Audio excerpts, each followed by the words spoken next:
সালামু আলাইকুম, hi guys, কেমন আছেন সবাই? আশা করি ভালো আছেন।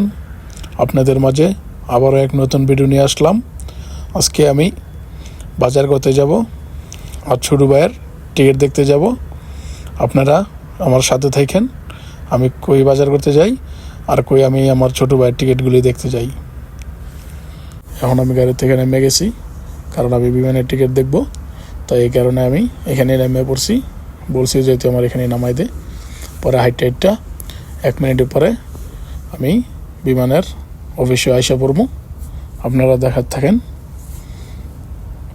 দেখেন। তারপর আমি বিমানের অফিসে আইসা পড়লাম, দেখতেছি কাস্টমার আছে, তাই এই কারণে আমি একটু বসে রয়েছি, অপেক্ষা করতেছি যেন টিকিটটা আমার চেক করে দেয় যে কত টাকা লাগবে। আমি যাই বলা ওইখান থেকেই গেছিলাম, তাই এই কারণে পরিচিত বেশি। এখন আমি টিকিটের দাম দেখে আসি।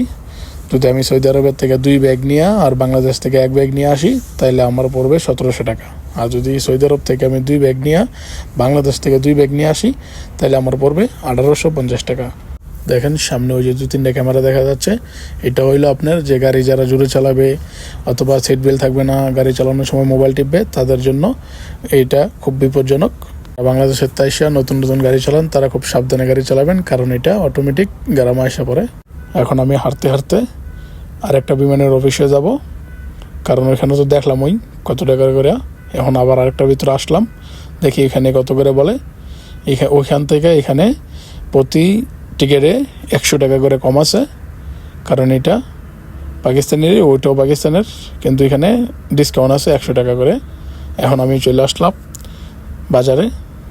বাজারে আইসা হোটেলে বসলাম। হোটেলে বলে কেবল হালিফ বেছে, তাই এই কারণে হালিফ খাওয়ার জন্য আমি বসলাম। দেখি হালিফ আমার কেমন খাওয়ায়। দেখেন হালিফ চলে আসছে, এটা বলে হালিফ। আপনারা একটু বললেন এটা কেমন হালিফ। এই হালিফ দেখে আমার আর হালিফ খাইতে মন চায় নাই। মাংস আসছিল 2-3টা, মাংসটা খাইয়ে চলে আসলাম।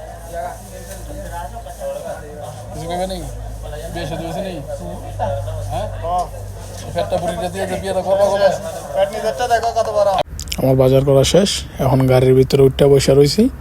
এটা আবার আমার সাদেকের গাড়ি না, এটা হয়েছে গিয়া ভাড়া মারে সৌদি বুড়া।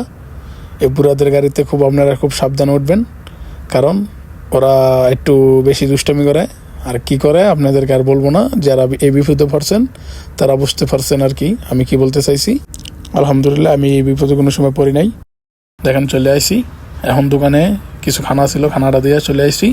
এখন বাসার নিচে আসি, লিফটের জন্য অপেক্ষা করতেছি।